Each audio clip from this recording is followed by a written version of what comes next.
આવી ગયા છે નવા વિડિયો લેક્ચર સાથે નવો ટોપિક લઈને તમારા માટે ધોરણ 10 વિષય વિજ્ઞાન પ્રકરણ 1 આજનો ટોપિક છે સંયોગીકરણ પ્રક્રિયા ઉદાહરણ આપી સમજાવો। હવે અહીંયા પહેલા તમને આ જે શબ્દ છે સંયોગીકરણ એનો અર્થ આવડશે તો તમારા માટે આ પ્રશ્ન એકદમ સહેલો છે, એકદમ સહેલો। તો ઘણા બધા વિદ્યાર્થીઓ કેવું કરશે કે પ્રશ્ન ગોખી નાખશે પછી આ લખશે, એવું નહીં કરીએ આપણે। હંમેશા પ્રશ્નને આપણે સમજીને યાદ રાખીશું। કેમ કે આપણે એક બે દિવસ માટે યાદ નથી રાખવાનો, આપણે છેક આપણી બોર્ડની એક્ઝામ પૂરી ના થાય ત્યાં સુધી આને આપણે યાદ રાખવાનું છે। તો જોઈએ આપણે હવે અહીંયા સંયોગીકરણ પ્રક્રિયા, તો સંયોગીકરણનો અર્થ શું થાય એ પહેલા આપણે સમજીએ। સંયોગીકરણ તો સંયોગી વત્તા કરણ। હવે સંયોગીનો અર્થમાં જે આપણે શબ્દ પકડીએ સંયોગ, તો સંયોગ એટલે ભેગું કરવું, બરાબર, અથવા ભેગું થવું અથવા સંયોજન કરવું,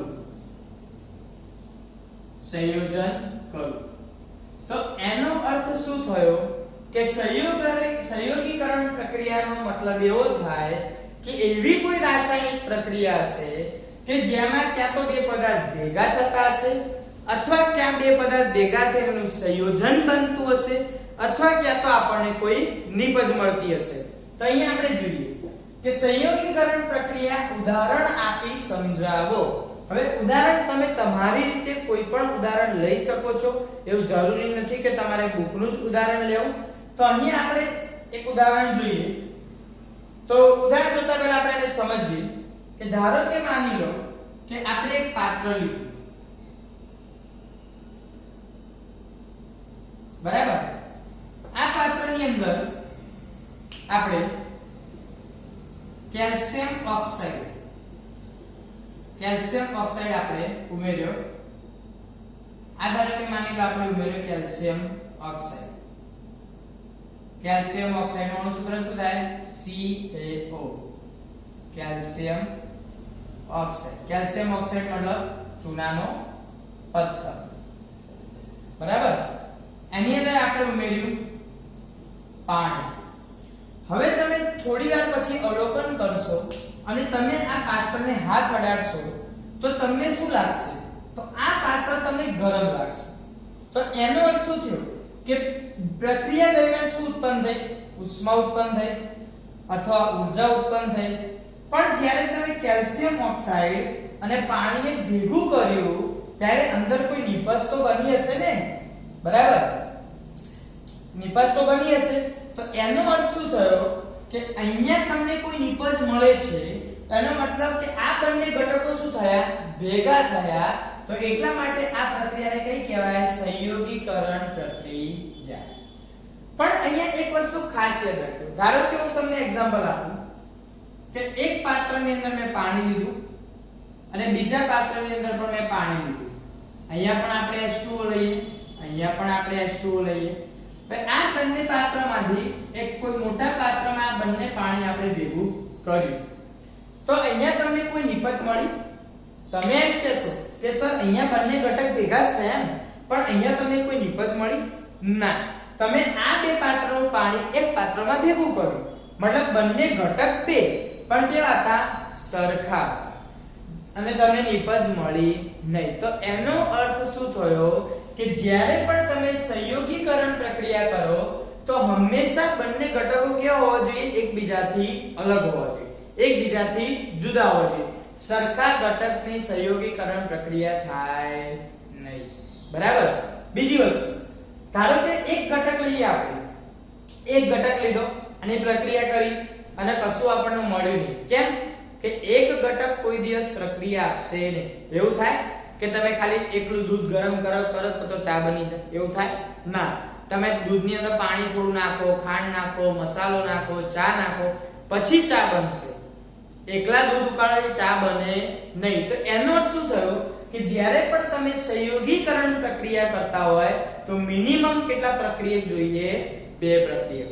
એક પ્રક્રિયકથી સંયોગીકરણ પ્રક્રિયા શક્ય છે નહીં। ચલો આપણે જોઈએ પ્રશ્નનો જવાબ।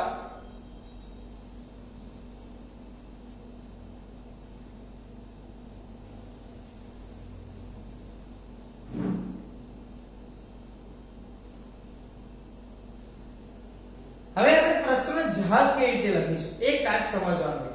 ધારો કે તમને બધાનું ઉદાહરણ તો આવડશે, તમને બધાને કન્ફ્યુઝન કેવી થાય કે વાંચો એટલે એવું ફીલ થાય કે મને બધું આવડે છે પણ જ્યારે પણ તમે લખવા બેસો એટલે પહેલા જ ભૂલી જાવ કે શું હતું મતલબ તમે કન્ફ્યુઝન થાવ, તમને ખુદને એવું ફીલ થશે કે ભાઈ સંયોગીકરણ પ્રક્રિયા તો કે આ કેલ્શિયમ ઓક્સાઇડ ની અંદર પાણી નાખી, પણ એને લખવાની પદ્ધતિ કઈ છે એ આપણે જોતા નથી. કેમ કે આપણે શું કર્યું ખાલી ઉદાહરણ યાદ રાખી લીધું હોય, તમને કીધું કે ભાઈ ઉદાહરણ આપી સમજાવો એટલે તમે ઉદાહરણ યાદ રાખી લીધું, પણ એવું નહીં કરવાનું. જુઓ હું તમને શીખવાડું કેવી રીતે લખીશું. આપણે સૌપ્રથમ આપણે શું લીધું, પાત્ર લીધું, ત્યાં લખી સૌપ્રથમ એક પાત્ર લો. પછી શું થયું, એમાં શું ઉમેર્યું, કેલ્શિયમ ઓક્સાઇડ અને પાણી. તે પાત્રમાં થોડો કેલ્શિયમ ઓક્સાઇડ એટલે કે ચૂનાનો પથ્થર અને પાણી ઉમેરો. ત્યારબાદ થોડા સમય પછી તેનું અવલોકન કરો. બરાબર. હવે અહીંયાથી અવલોકન કરવા સુધી તો આવી ગયા તમે. હવે અવલોકન કર્યું તો તમને શું જોવા મળ્યું કે પાત્ર કેવું થયું હશે, ગરમ થયું હશે. તો જો પાત્રની સપાટી ગરમ થઈ હોય તો એનો અર્થ કે પ્રક્રિયા દરમિયાન શું છૂટું પડ્યું, ઉષ્મા છૂટી પડી. ત્યાં લખીએ અવલોકન કરતા જણાય છે કે પ્રક્રિયા દરમિયાન ઉષ્મા છૂટી પડે છે. ચલો ઉષ્મા છૂટી પડી એ પણ ખબર પડી ગઈ, પણ હવે બન્યું શું આપણા માટે નિપજ મહત્વની છે. તમે પ્રક્રિયા તો લખી કે ભાઈ આ રીતે મેં બધું કર્યું, પણ મળ્યું શું એ મહત્વનું. કેમ અહીંયા આપણે કેટલા ઘટક ભેગા કર્યા, બે. પ્રક્રિયાનું નામ શું, સંયોગીકરણ. તો આપણે બે ઘટકો ભેગા કર્યા તો આપણને શું મળશે, નિપજ. તો જોઈએ અહીં પ્રક્રિયા થતા કેલ્શિયમ હાઇડ્રોક્સાઇડ અથવા એનું બીજું નામ શું, ફોડેલો ચૂનો મળે છે. એનો અર્થ શું છે કે આ ફોડેલો ચૂનો એટલે કયો ચૂનો, જે આપણા ઘરે આપણે લગાવવામાં યુઝ કરી એને શું કહેવાય, કેલ્શિયમ હાઇડ્રોક્સાઇડ. તો પ્રક્રિયા સમીકરણ લખી દઈએ CaO વત્તા H2O. તો CaO એટલે શું નામ આવશે, કેલ્શિયમ ઓક્સાઇડ.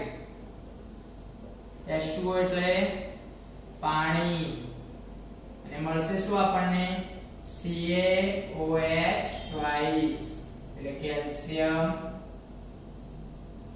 હાઇડ્રોક્સાઇડ. ચલો તો હવે અહીંયા જુઓ ઘટકો કેટલા, બે. તમને મળી નિપજ 1. તો અહીંયા આ બંને ઘટકો શું થયા, ભેગા થયા, ત્યારે જ તમને એક નિપજ મળી. તો આ પ્રક્રિયા કઈ કહેવાય, સંયોગીકરણ પ્રક્રિયા. તો વ્યાખ્યા શું થઈ, જો અહીંયા વ્યાખ્યા લખી આપણે, જે રાસાયણિક પ્રક્રિયામાં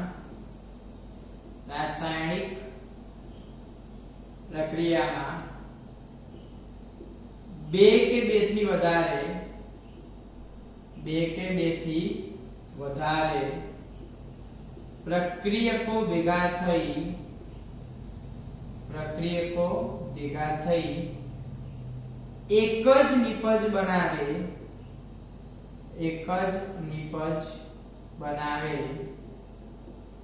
તેવી રાસાયણિક પ્રક્રિયાને સંયોગીકરણ સંયોગીકરણ પ્રક્રિયા કહે છે. ચલો તો કેવી રીતે લખીશું પ્રશ્ન? આપણે ખાલી નામ સમજાયું, પહેલા આપણે આ ભાગ લખીશું અને છેલ્લે આપણે શું લખીશું? વ્યાખ્યા. હું આશા રાખું કે દરેક વિદ્યાર્થીઓને એકદમ સરસ રીતે સમજણ પડી ગઈ છે. દરેક વિદ્યાર્થીઓ માટે ખાસ વાત કે આપણે ગોખીશું નહીં. આપણે આના સિવાય અન્ય ઉદાહરણ આવડતા તો પણ આપણે લખી શકીશું. બરાબર છે? આપણે નવો ટોપિક જોઈશું નવા વિડિયો લેક્ચરમાં. Thank you.